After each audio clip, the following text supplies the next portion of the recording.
Victoire de Barack Obama. Les médias l'ont célébré, et comme si c'était une victoire idéologique. Bien sûr, il y a un fond idéologique derrière cette victoire, mais pas autant que ne pensent les médias, en tous les cas les médias français, et même les médias de New York.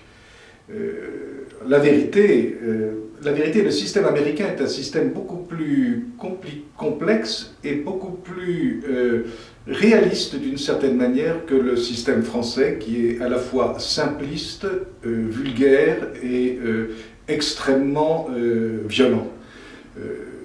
C'est caractéristique. François Hollande gagne en réalité, au départ, il a 39% des votants, et avec 39% des votants, il arrive président de la République, et arrivé président de la République, il dit les Français m'ont élu, les Français ont décidé, les Français à travers moi ont dit.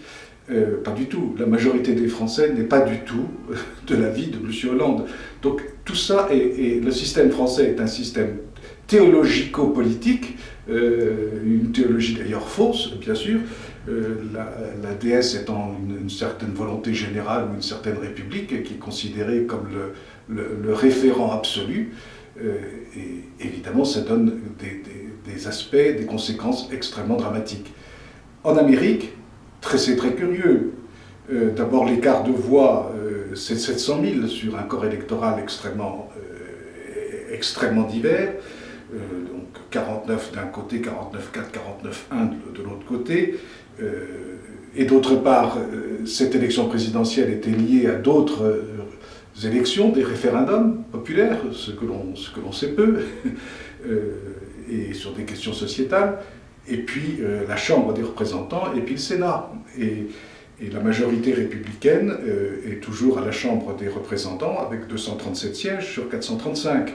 On notera le relativement petit nombre de représentants, 435, c'est pas pour toute l'Amérique.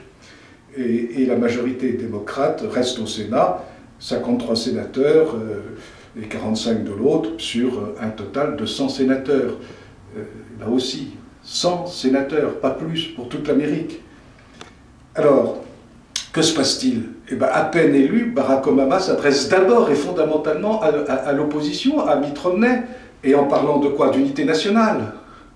Est-ce qu'on a vu ça en France? Jamais. C'est inconcevable en France. Cette comparaison est très instructive. Et pourquoi Barack Obama fait-il appel à Mitt Romney et à l'opposition républicaine? C'est parce qu'il en a besoin pour pouvoir franchir cette difficulté considérable qu'ils appellent là-bas non pas le mur de la dette, mais la falaise de la dette, qui est telle que si au mois de décembre le problème n'est pas résolu, qu'il n'y a pas eu une entente entre l'exécutif et le législatif, eh bien c'est automatiquement que des baisses de dépenses publiques seront décidées automatiquement, et de même des hausses d'impôts, et pour des montants considérables, 400 milliards pour les hausses d'impôts, c'est considérable. Mais ça veut dire qu'il y a quand même une politique américaine, et d'autre part, l'Amérique est un État fédéral, c'est un État donc par conséquent beaucoup plus libre. Les Américains c'est un peuple relativement libre par rapport au peuple français, qui se flatte d'être libre, mais qui l'est peu, parce que ces structures politiques sont, comme je le disais tout à l'heure, théologico-contraignantes, sous prétexte de liberté de l'esprit. C'est ça qui est incroyable. Et je trouve qu'au cours de la campagne électorale et au cours de toutes ces élections qui se sont déroulées, il y a eu quelque chose de neuf qui est apparu en Amérique, quelque chose de neuf par rapport même à la vieille Amérique.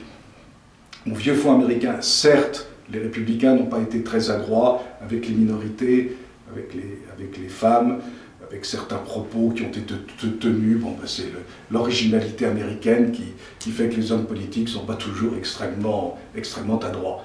Mais il n'empêche, et quand on pense à un Paul Ryan qui était le second de Mitt Romney, il n'empêche que l'on s'aperçoit qu'il y a une réaction profonde, populaire, sur les questions fondamentales de société, D'ailleurs, dans les référendums, on a parlé de ceux qui autorisent sous prétexte de jeu le cannabis, par exemple, dans le Colorado, mais on n'a pas parlé des innombrables rejets qui ont eu lieu sur des réformes sociétales où l'on prétendait avancer le mariage en particulier, le mariage homosexuel. Il y a une réaction profonde et une réaction qui est à la fois morale, politique et religieuse. Et c'est important, c'est-à-dire que les peuples en ont assez d'une certaine dégradation de l'ensemble social au motif que des hommes politiques, par démagogie, sont obligés de, ce qui est le cas de Barack Obama, qui au départ n'était pas forcément pour le mariage homosexuel, qui ont été obligés de céder sous la pression de lobbies sur des questions que les familles considèrent comme gravissimes. Eh bien, cette réaction, elle est extrêmement intéressante, et d'autre part, je pense qu'elle va devenir d'une certaine façon presque universelle. Les peuples en ont assez d'être bradés par des hommes politiques totalement irresponsables.